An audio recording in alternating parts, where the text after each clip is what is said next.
Dans cette vidéo, on va apprendre à écrire un nombre complexe sous sa forme trigonométrique. Et pour introduire cette nouvelle façon d'écrire un nombre complexe, on considère le cercle qui a pour centre l'origine du repère et pour rayon 1 cm. Et on va considérer tous les nombres complexes dont l'affixe est un point de ce cercle. Tous ces nombres complexes ont une chose en commun. En effet, ils ont tous la même longueur de 1 cm puisqu'ils sont tous sur le même cercle de rayon 1. Donc, pour tous ces points, le module est égal à 1 cm exactement. Focalisons-nous donc sur un seul de ces nombres complexes dont le module est égal à 1. La partie réelle de ce nombre, on va l'appeler A, et sa partie imaginaire, on va l'appeler B.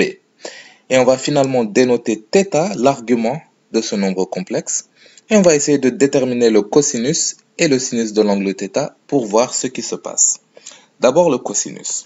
Le cosinus, c'est le côté adjacent divisé par l'hypoténuse. Ici, le côté adjacent à θ, c'est A, donc on obtient au numérateur A. Et l'hypoténuse de ce triangle, c'est le module du nombre complexe, et on a dit qu'on considérait les nombres complexes qu'ils ont pour module 1. Donc on a 1 au dénominateur.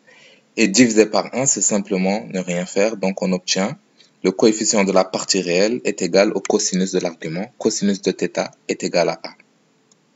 Et pour trouver le sinus, qu'est-ce qu'on va faire? On a côté opposé sur hypoténuse. Donc, le côté opposé à θ, c'est B. Donc, on a B au numérateur, divisé par 1. Et B divisé par 1, c'est tout simplement B. Donc, quand on a un module égal à 1, qu'est-ce qu'on peut dire? On peut dire que A est égal à cosinus de θ et B est égal à sinus de θ. Et en remplaçant A et B par leur valeur, on obtient Z égale cos θ plus I sinus θ. Et cela représente la forme trigonométrique de Z lorsque le module de Z est exactement égal à 1. Donc pour résumer, si on a un nombre complexe de module 1, on peut réécrire Z sous la forme cos θ plus I sinus θ. Et θ ici représente l'argument du nombre complexe étudié. Malheureusement, la plupart des nombres complexes n'ont pas une longueur égale à 1. Donc comment étendre notre définition de la forme trigonométrique pour tous les nombres complexes? On peut y arriver. Disons qu'on a un nombre complexe quelconque, Z d'argument θ, et laisse M représenter l'affixe du nombre complexe dans le plan. Et on va comparer ce nombre complexe au nombre complexe Z' d'affixe M', de sorte que le module de Z' soit exactement égal à 1, et l'argument de Z' soit le même que l'argument de Z, c'est-à-dire cet angle θ. Et est-ce que vous pouvez deviner comment on peut réécrire Z' en fonction de Z? Donc pour passer de Z à Z', qu'est-ce qu'on a fait? Il suffit de prendre le nombre complexe Z, puis de le diviser par le module de Z. En effet, si la longueur du module est égale à 5 cm par exemple, si on divise Z par 5 pour devenir un nouveau nombre complexe qui a pour module 1 cm. Mais rappelez-vous, un nombre complexe de module 1 peut se réécrire cos θ plus I sinus θ. Donc Z' est aussi égal à cos θ plus I sinus θ. Et on peut donc conclure en multipliant par le module de Z de chaque côté que Z est égal à module de Z facteur de cos θ plus I sinus θ. Et donc on a ici une formule pour trouver la forme trigonométrique de n'importe quel nombre complexe. Il suffit juste de trouver le module et l'argument et de remplacer ces valeurs dans cette nouvelle expression, cette nouvelle forme d'un nombre complexe.